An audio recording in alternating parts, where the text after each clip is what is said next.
क्या हाल किया है विकास का बिहार का। जो नीतीश कुमार नौकरी चाहता था, वो आदमी नौकरी के आस करते करते उसका बेटा नौकरी लेने के लायक हो गया, लेकिन उसको भी अभी नौकरी नहीं मिला। यहाँ से शिक्षा और रोजगार को चौपट कर दिया गया। स्कूल पर इतना खर्च है, खिचड़ी पर, बेंच पर, डेस्क पर, न जाने ये मेरे नजरों में ये बर्बादी हो रही है। इसका कोई उपयोग नहीं है। बच्चा ढंग से पढ़ने नहीं आता है, अगर इस पर आवाज उठाइए तो आप ही के ऊपर शोकॉज हो जाएगा। मास्टर साहब 50,000 60,000 का महीना ले रहा है, और जो बीए पढ़ा बच्चा है, ग्रेजुएशन किया हुआ है, पीएचडी किया हुआ है, बीएड किया हुआ है, वो गांव घर में हो चाचा हो भैया तो अपन बेटा के हमारा पढ़ावा, हमारा कोचिंग में भेजिए। 10,000 5,000 पर वो अपना कोचिंग चला रहा है।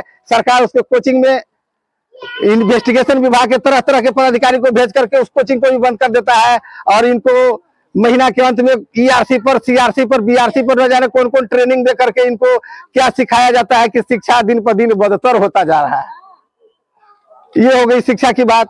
रोजगार के लिए जैसे कि हमारा बिहार आदमी को, बिहारी को एकदम, और स्टेट के लोग तो मूर्ख समझता ही है, और बिहार के नेता लोग भी समझता है। और क्या कहता है गर्व के साथ, हमने सप्त क्रांति, जननायक, लेबर एक्सप्रेस, क्या क्या एक्सप्रेस हमने लदवा दिया। बंबई चले जाइए, तमिलनाडु चले जाइए, चेन्नई चले जाइए, और तगमा लेता है। इनको शर्म आनी चाहिए कि आपके बिहार से ये लोग, सिर्फ बिहारी दूसरे राज्यों में जाकर मजदूरी करने के लिए जन्मा है। ये हाथ जब कर्नाटका में, महाराष्ट्र में, पंजाब में खेती कर सकता है, मुंबई में ठेला चला सकता है, फैक्ट्री चला सकता है, तो इस अगर सारी सुविधाएं हमारे बिहार में दिया जाए तो यहाँ वो अपना कलाकारी दिखा करके अपने बिहार के लिए कलाकारी नहीं दिखा सकता है। उसी तरह का एक बहुत बड़े कलाकार, जिनको मैं तहे दिल से सम्मान करता हूं और करता रहूंगा, जिसका नाम है प्रशांत किशोर, जिसमें सही और सही कहने का दम है। आज की राजनीति में गलत को गलत कहने का दम है। उसका नाम है प्रशांत किशोर। प्रशांत किशोर जी के दिमाग में क्या हुआ सभी लोग जानते थे। वो रणनीतिकार थे, और रणनीतिकार है भी। हिंदुस्तान के लगभग सभी राज्यों से, टॉप राज्यों के अगुआ को, मुख्यमंत्री को उन्होंने अपने रणनीति से बहुत आगे तक सफलता प्राप्त कराई है, और उन लोगों ने इनका गुणगान गाया है।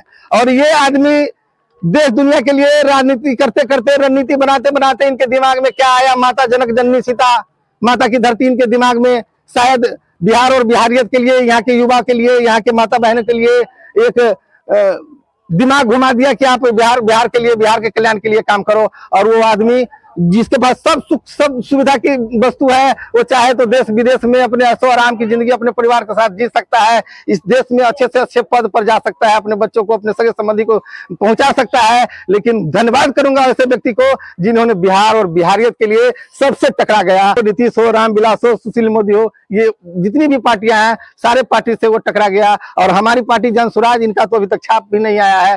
पिछले साल 4 उपचुनाव हम लोगों ने लड़ा था, जो वैकल्पिक रूप में हमको बस्ता छाप मिला था, और हमारे पार्टी का अभी छाप भी नहीं मिला है। ये छाप आएगा, और जन स्वराज नहीं होगा, जन सैलाब लाएगा, और जन क्रांति हो जाएगी। जन स्वराज ही जन स्वराज होगा, जनता का सुंदर राज होगा। इसी आशा और विश्वास से माता बहन को हम अपने गांव में प्रशांत किशोर जी के विचार को इन लोगों के बीच में रह करके, मैं इनका छोटा प्रशांत किशोर बन करके इनको समझाता हूं। और मैं कहता हूं कि अगर राजनीति का मर्यादित हनन अगर प्रशांत किशोर जी के द्वारा हुआ, तो मैं राजनीतिक आजीवन नहीं करूंगा, और इन लोगों से माफी मांगूंगा।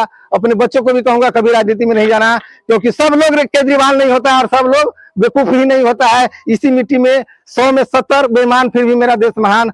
जो भी 10-20 लोग हैं हमारे देश को चला रहा है, और आज हम तीसरी अर्थव्यवस्था है। और थोड़ा सा हम लोग समझ जाए, अपने बच्चे के भविष्य के लिए, अपने लिए अगर वोट दे, जाति जातीयता को छोड़ दे, तो बिहार को बदलने में देर नहीं लगेगा।